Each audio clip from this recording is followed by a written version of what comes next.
Welcome back to Starz Recapped, where we break down the most inspiring and emotional movies from around the world.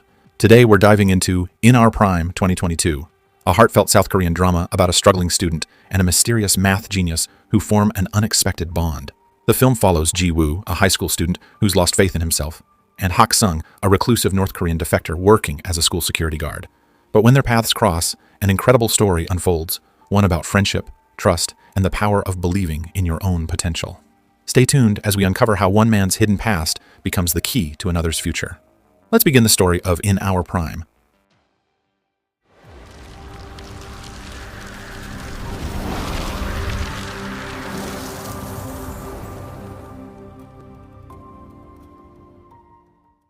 The story kicks off at one of South Korea's most elite high schools, a place where only the top 1% of students study. Among these prodigies is Han Ji-woo, a boy from a modest background who struggles to keep up.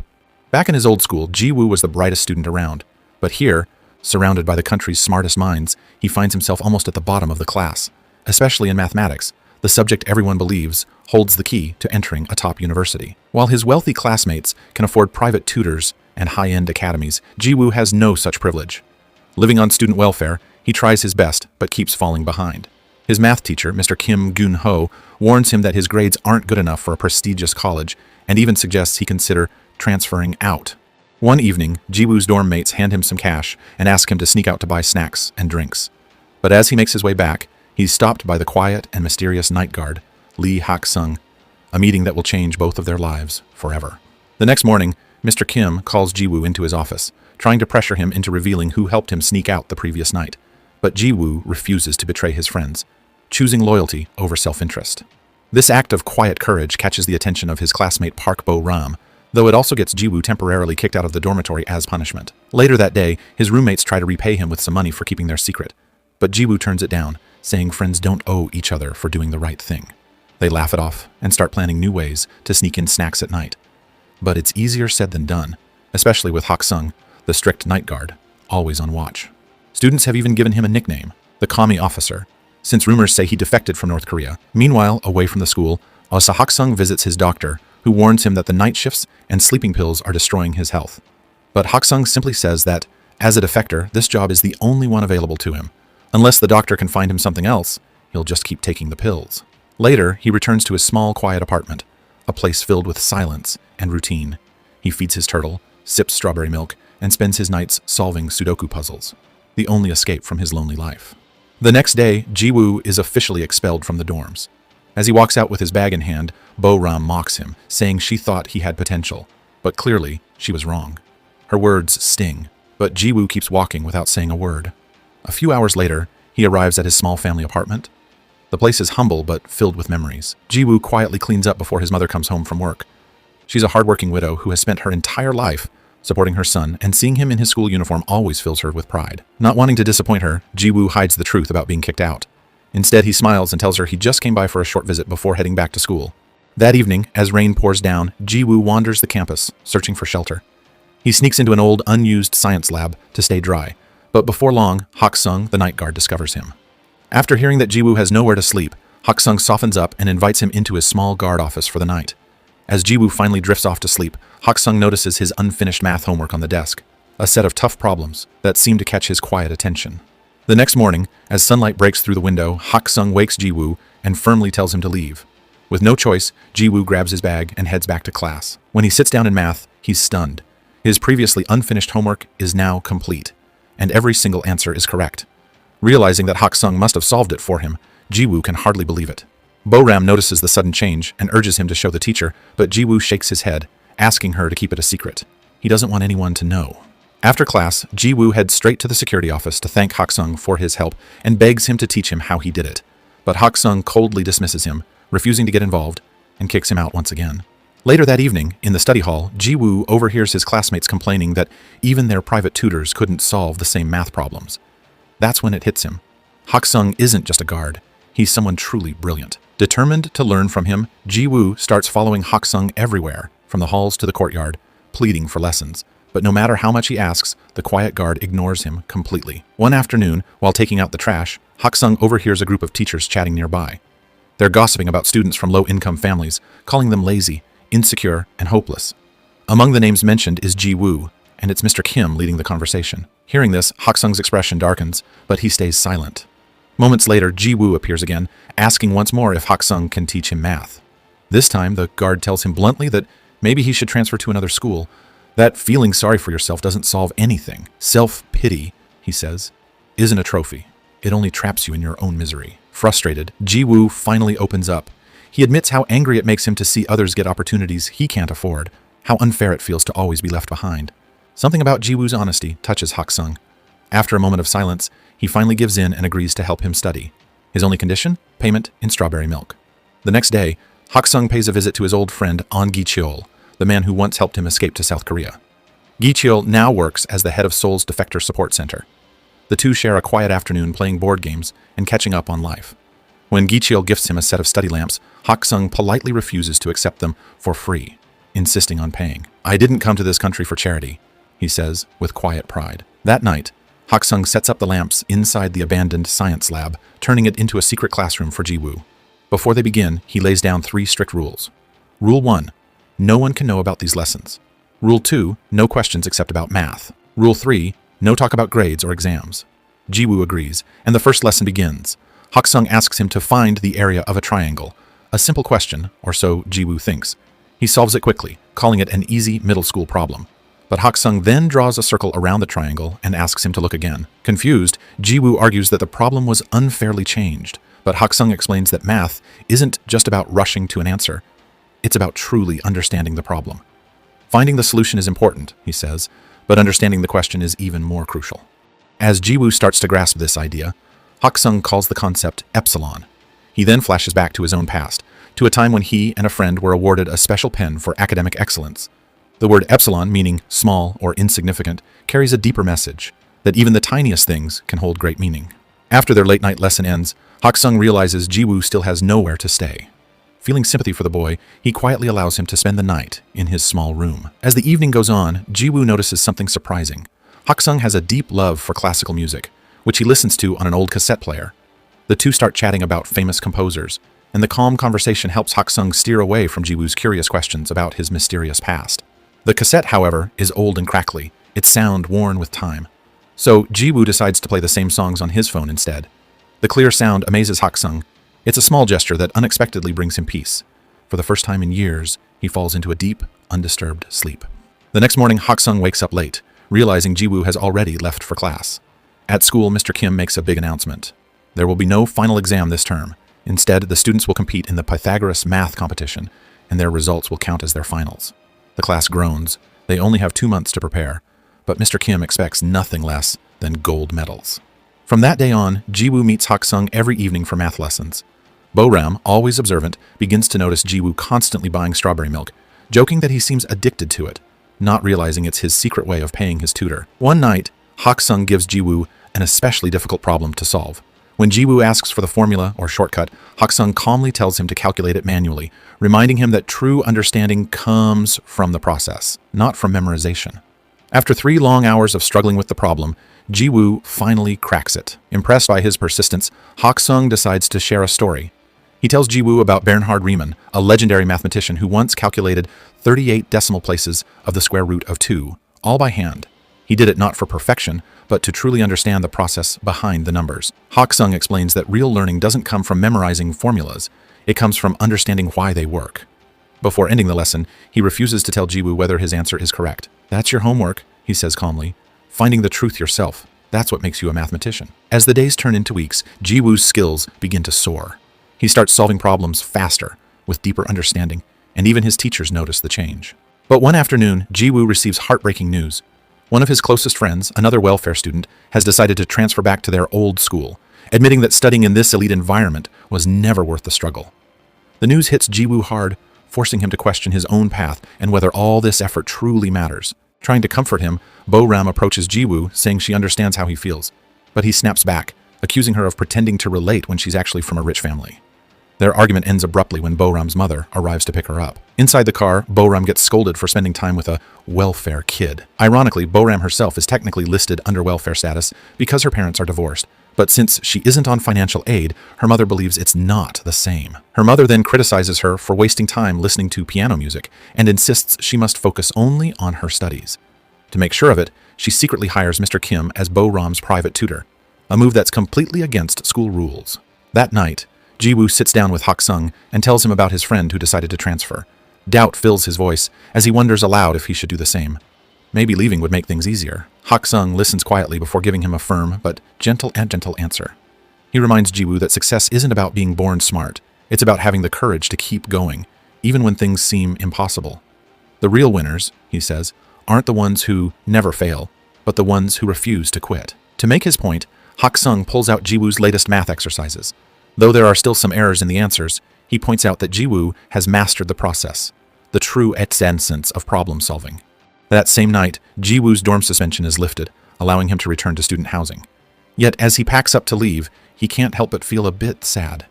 He's grown used to the quiet companionship of Hak-sung, and for the first time, the lonely night guard doesn't seem quite so distant. The following day, Bo-ram leaves a small gift on Ji-woo's desk, a bottle of strawberry milk with a handwritten note of apology attached. When Ji-woo gets distracted during class, curiosity gets the better of her, and she secretly follows him after school. She trails him all the way to the abandoned lab, where she's shocked to discover his hidden study sessions with Hak-sung. Instead of being angry, Bo-ram thanks Hak-sung for helping Ji-woo and politely asks if she can join them occasionally. Hak-sung hesitates, but finally agrees, as long as she promises to keep their lessons completely secret. Trying to lighten the mood, Bo-ram jokingly calls him Commie Officer, the nickname students use behind his back.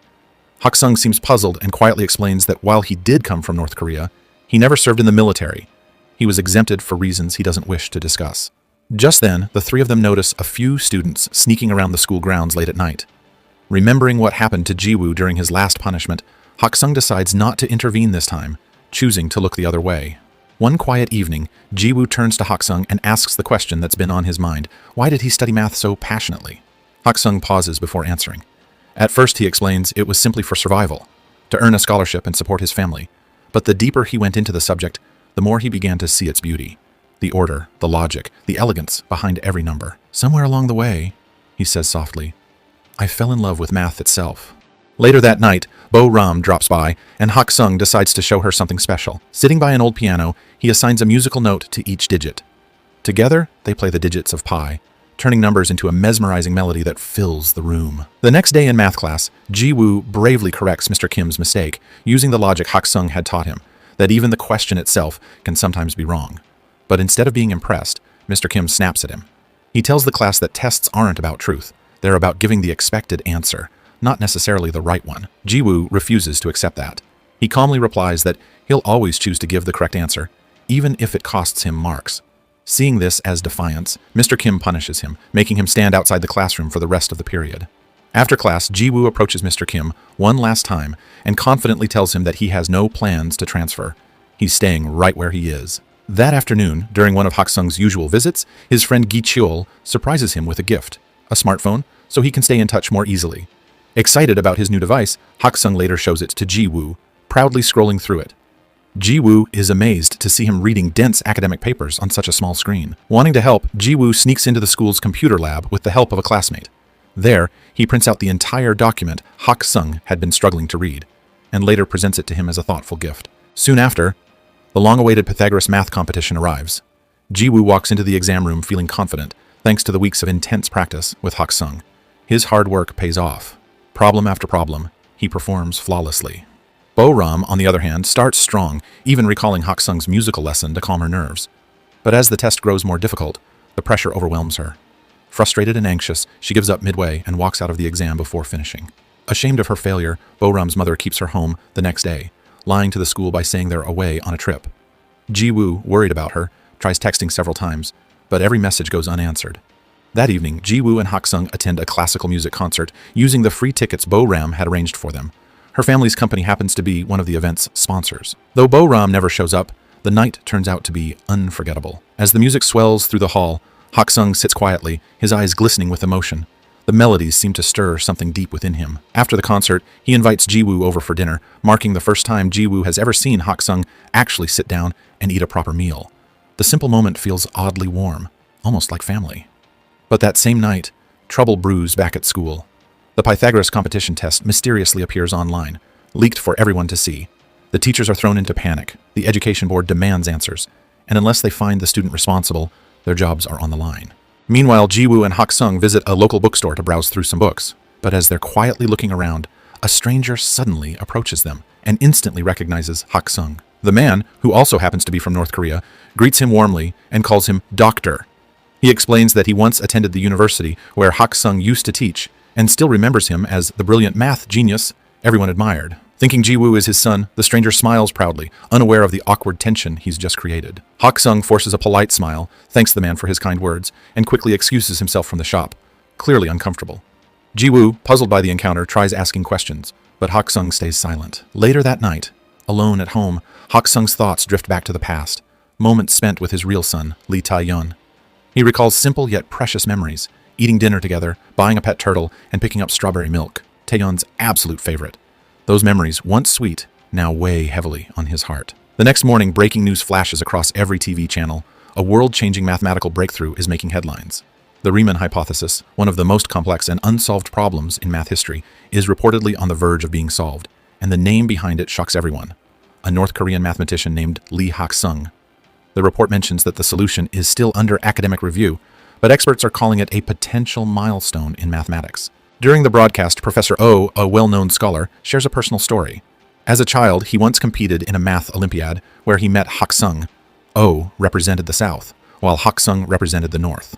They were both awarded a beautiful pen by a world-famous mathematician, a gift that Oh still keeps to this day. Both Gi Cheol and Ji-woo see the news, but it's Ji-woo who rushes to find Hak-sung first, eager to know if it's really him. However, instead of answering, Hak-sung becomes furious and firmly tells Ji-woo to never bring up the Riemann hypothesis again. Meanwhile, Mr. Kim faces growing pressure from the leaked test scandal that threatens his reputation. As rumors spread, a fellow teacher reviews the school's security footage and finds something suspicious. The next day, Mr. Kim calls Ji-woo into his office and plays the recording.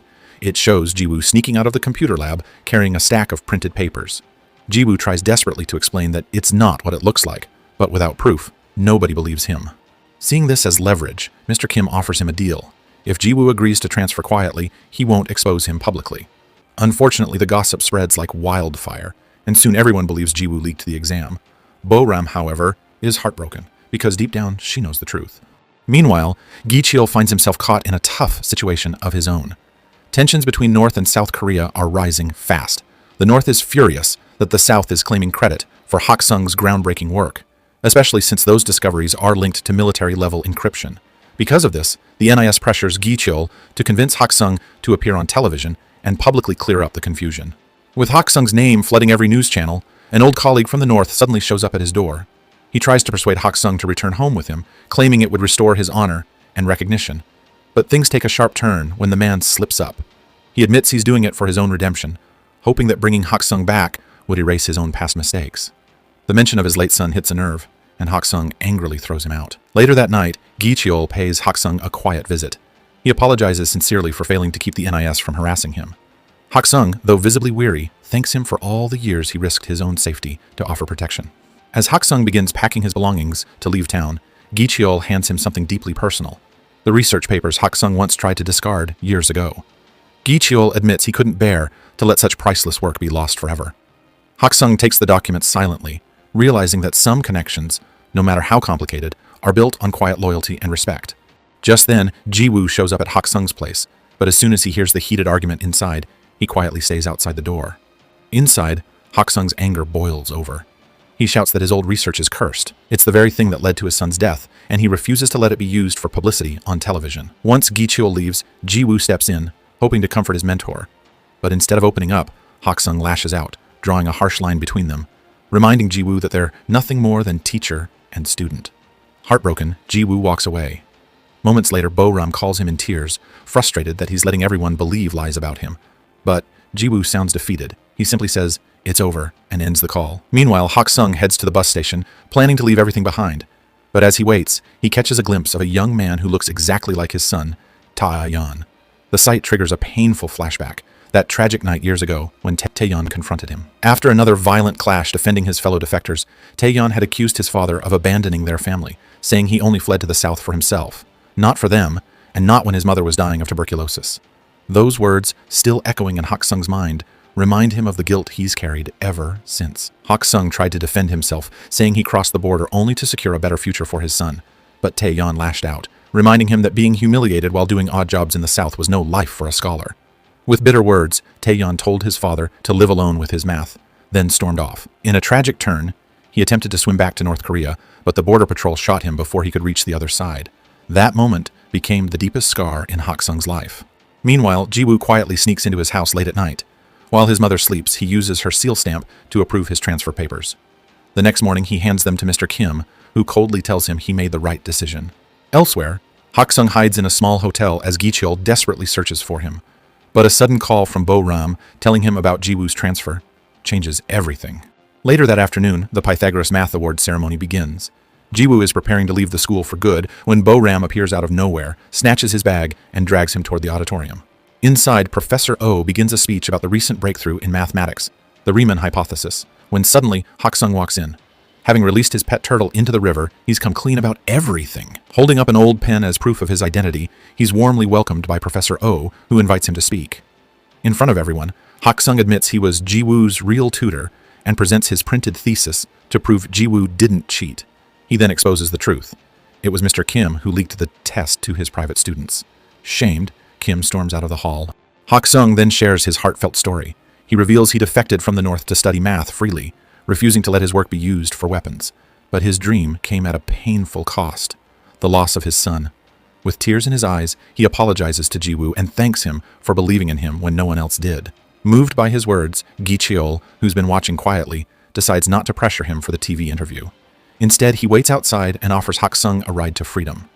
Before leaving, Gi-cheol gifts him a new passport marked as South Korean and a one-way ticket to start a new life, even though helping him means losing his own job. Sometime later, Gi-cheol visits Ji-woo, handing him a gift left by Hak-sung, the pen and the first draft of his thesis.